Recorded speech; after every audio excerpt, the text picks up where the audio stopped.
Narito ang isang nakakapanindig balahibong kwento na hinati sa format ng isang 11-minute vlog episode.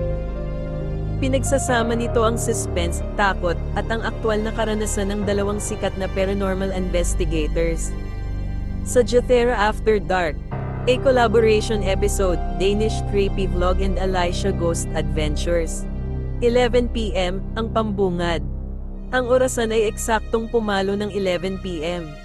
Ang simoy ng hangin sa Karanganyar, Indonesia ay hindi karaniwang malamig, tila may dalang pahiwatig na hindi sila nag-iisa ngayong gabi. Nakatayo sa harapan ng isang napakalaking gusaling na babalot ng baging at dilim ang dalawang vlogger. What's up, mga ka-creepy? Welcome back sa Danish Creepy Vlog, bati ni Danish habang hawak ang kanyang camera. Ang flashlight ay nakatutok sa naglalakihang letra ng gusali na nabura na ng panahon. Ngayong gabi, hindi ako nag-iisa. Para sa isang matinding collaboration, kasama natin ang alamat mula sa Alicia Ghost Adventures. Itinutok ni Danish ang camera kay Alicia na seryosong nakatingin sa abandonadong sa Jethera apartment. Salamat sa imbitasyon, bro, sabi ni Alicia, ang boses ay mababa at kalmado. Matagal ko nang naririnig ang mga kwento tungkol sa Jethera. Sabi nila, kung mayroon mang pintuan papunta sa kabilang buhay dito sa Karanganyar, nandito raw iyon. 11:31 p.m, ang pabigat na aura sa labas. Nagsimula silang maglakad papasok sa bakuran. Ang mga tuyong dahon ay lumalagitik sa bawat hakbang nila. Ngunit bago pa man sila makatapak sa mismong hagdanan ng entrance, biglang napatigil si Alicia. Ibababa niya ng bahagya ang kanyang equipment. Teka, Danish, teka lang, hingal na sabi ni Alicia. Pinunasan niya ang pawis sa kanyang noo kahit sobrang lamig ng paligid. Bakit, bro? May nakita ka? Tanong ni Danish, inilalapit ang camera. Hindi ko makita, pero, nararamdaman ko. Ang bigat, sagot ni Alicia habang hinihimas ang kanyang batok at balikat. Sobrang bigat ng pakiramdam dito sa labas pa lang. Parang may nakadagan sa balikat ko at pinipigilan akong pumasok. May nakatingin sa atin mula sa itaas. Itinutok ni Danish ang kanyang malakas na flashlight sa mga basag na bintana ng ikalawang palapag, ngunit puro kadiliman lamang ang sumalubong sa kanila. Sa kabila ng takot, nagdesisyon silang ituloy ang misyon. 12:17 midnight, pagpasok sa dilim at paghihiwalay.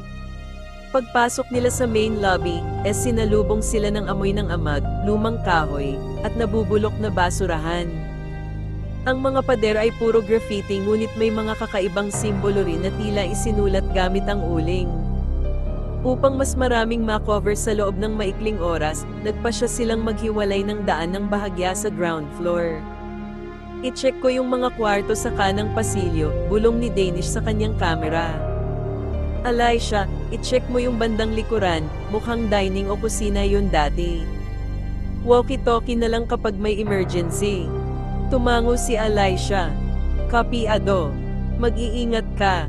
39 minuto pasado alas 12 Hayten gabi, ang mga yabag sa kusina, Alicia's POV. Naglakad si Alicia papunta sa likurang bahagi ng apartment. Habang palayo siya kay Danish, palalim ng palalim ang katahimikan. Pumasok siya sa isang maluwang na espasyo na may mga sirang lababo at nagkalat na mga kalaw-angin na kagamitan sa pagluluto, ang dating kusina ng sa Jethera. Inilapag niya ang kanyang EMF reader sa isang sirang lamesa.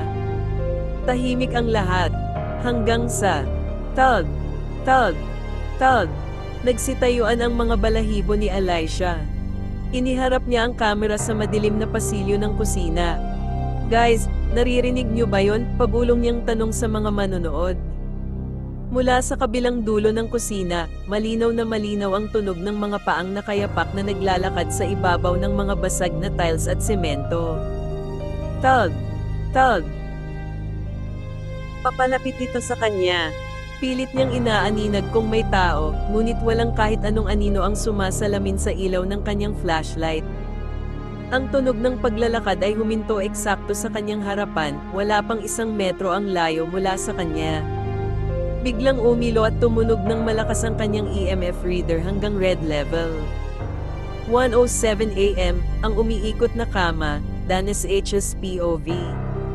Samantala, sa kanang pasilyo, dahan-daang binuksan ni Danish ang isang pintuang gawa sa kahoy.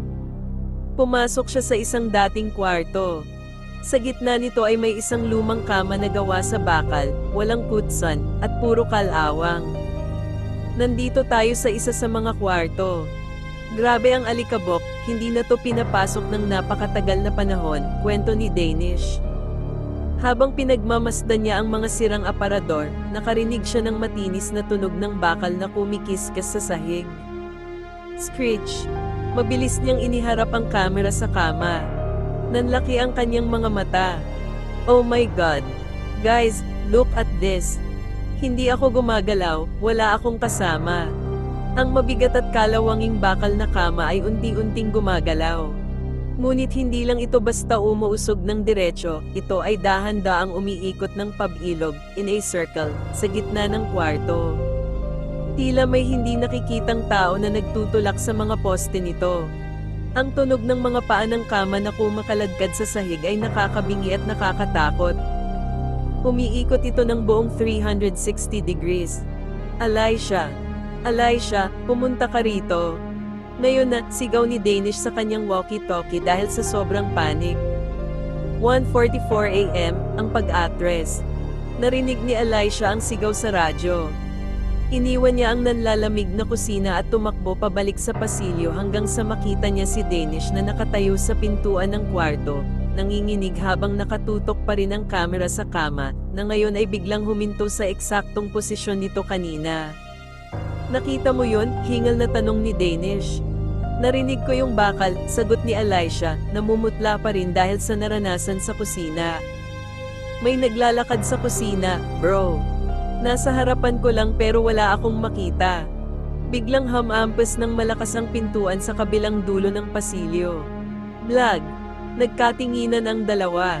Hindi na kailangan ng anumang salita. Sabay silang tumakbo palabas ng Sagittera apartment, pabalik sa kaligtasan ng gabi.